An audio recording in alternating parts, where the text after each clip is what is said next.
Hello and welcome. This is Rooflemonger. My friends, Capcom Cup 11 is going on right now and will be going on through the weekend.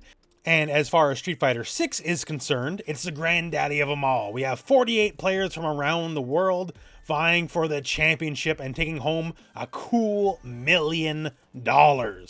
So right now we're still in the group stages where people will get weeded out going into our top 16, but there's a lot of things going on both in the tournament and around the tournament. I figure, as a news guy, let's talk about the news. So first off, real quick here, let's talk colors. So every day they're going to be giving away new colors for free for characters in the game. And as you can see here, well, here's Mai and Ed. So it's very kind of bright orangey colors. How do we get those? Well, go to your options. Go to the input code at the bottom of the options menu and enter these codes. And yes, caps matter. Don't do lowercase, FYI. So put in these codes and then the colors are yours forever. Legitimately that simple. And they're giving away new colors every day is my understanding as well. So we have Mai and Ed right now and there's more to come. So if you like orange, hey, make sure you pay attention to get those colors. And hey, more colors, more better. We all like free colors around here. Now, as for the Capcom Cup event, once again here, 48 players from around the world qualifying through a variety of events, and there's certainly some stories to be told character-wise. A good whiles back we made a video about, the people qualifying with which characters, and we talked about Ken and that there's going to be, well, frankly, a hell of a lot of Ken players here. And funnily enough, turns out, of our 48 players, 7 of them are playing Ken. Which, percentage-wise, considering it's a fairly large roster, right, is fairly sizable. But then again, also very understandable. If you're playing for $1 million, you're probably going to want to play the character you think is pretty damn good. And, well, spoiler, Ken is pretty damn good. And keeping with the more popular picks here, we have 5 M. Bisons, we have 4 Camis, and 4 Rashids. Once again, of no real surprise to anybody, if you're playing for $1 million, you should probably play the good characters. Conversely, on the other side of the coin, how many Hondas, Lilies, and Jamies will you find at Capcom Cup? Of course, a big fat 0, because nobody's crazy enough to throw away their chance on $1 million playing one of these misfit loser characters, to be frank. You don't invest the time and effort and get this far to this point for this amount of money to play Honda. And I say this as a Honda super fan, to be real. And of course, going by the numbers, we got 3 people playing Akuma, 3 people playing Ed, 3 people playing Guile, good characters, and a bunch of the cast, well, has 1 or 2 reps. Even some lesser played characters, like, hey, we have a Kimberly. That was pretty sick. Lord Salty Kid is repping Kimberly. We have Manon, because Idom is crazy and he won't give up the character for nothing. And God bless him for it, I guess. Our lone Dowsum is Mr. Crimson, as you would expect. Xien's our lone DJ, because they've been loyal to the character, and I like that a lot. I like character loyalty. But yeah, the strong characters have more reps. Shocker, I know. That's how she goes. There is some interesting stories to tell, though, within this.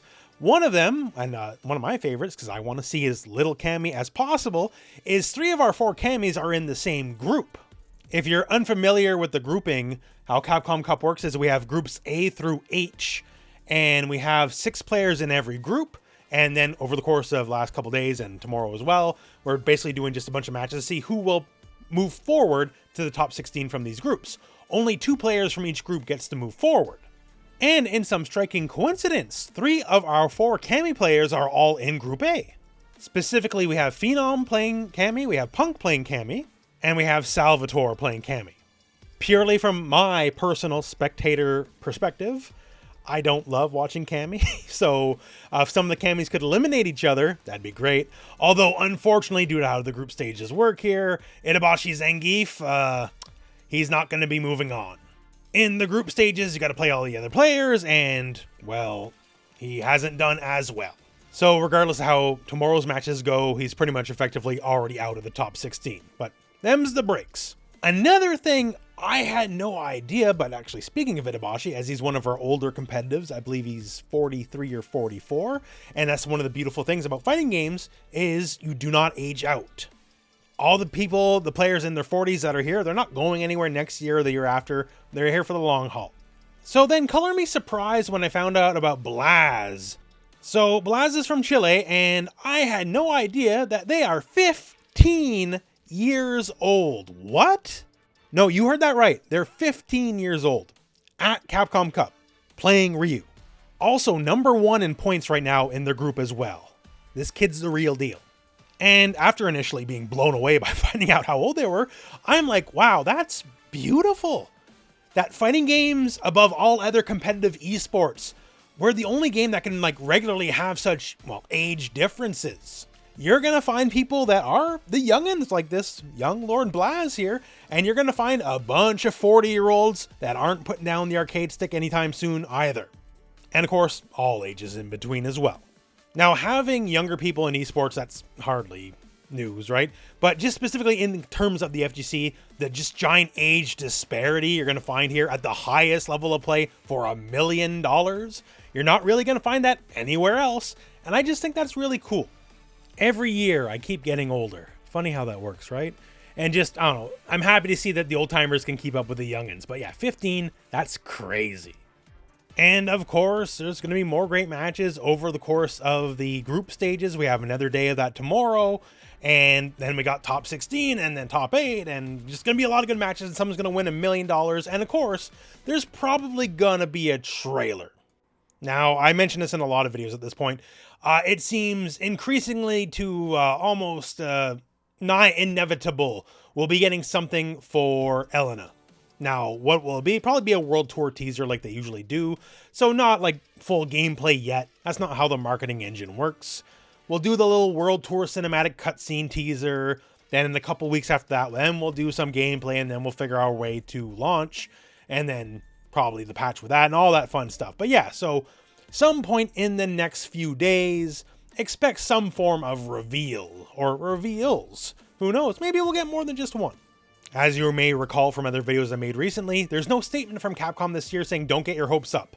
And if there's no statement, last time they went out of their way, don't get your hopes up. There's not going to be anything here. They didn't say anything this time. So this time it means, get your hopes up. Elena trailer, I'd say that's basically a given. But you know what? Why settle there? Like Marvel vs. Capcom 4 and Capcom vs. SNK 3? Why not? They didn't tell you not to get excited. So it's their fault if they don't get announced. That's how I'm looking at it. They didn't tell us to hype responsibly, which means we have to hype irresponsibly. That's just how it is. So yeah, lots of good matches to come yet, lots of great play, and this is kind of maybe the big send-off, last really big tournament for Season 2 of Street Fighter 6. And come next big tournaments like EVO Japan, Combo Breaker also coming up, and of course everything further beyond like EVO Las Vegas and all that. I think, we don't know, I think we'll be on Season 3, but I guess we'll find out. We'll start with Elena, work our way forward from there. And of course, who will take it all? Well, that's hard to say. We can only go by what's in the group stages right now. And keep in mind, they're not done yet, but we do have quite a few impressive performances, pretty dominant performances. I'll say it right now, back when we could vote for who you thought was going to win, in the Battle Hub a couple weeks ago, I voted for Kakaroo, because I just think people aren't ready for JP. We all know JP got buffed a good while ago, but I think a lot of people are just sleeping on the fact that he's almost as broken as he used to be. And Juicy Joe in Group G, by the way, also has a very strong JP as well. So I don't know. We still got a whiles to go. We'll see how it all turns out. And that's your Capcom Cup Minute, I guess. So just giving you a bit of an update of what's going on, all the cool events, just in the happenings around it. Make sure you redeem those colors. I don't think they're limited time only, but why risk it, right? Like, just input it now while you can, and we'll see how it all turns out. I'm sure whenever we have our reveal or reveals, I'll have more videos for you, and, well, we'll cover it as we get to it. And just look forward to watching more of it happening. This is peak Street Fighter 6. If you like Street Fighter, you really should be tuning in and watching along. And that all said, that is the end of the video. So thank you very much for watching. Hope this video has found you well, and go out and play some Street Fighter.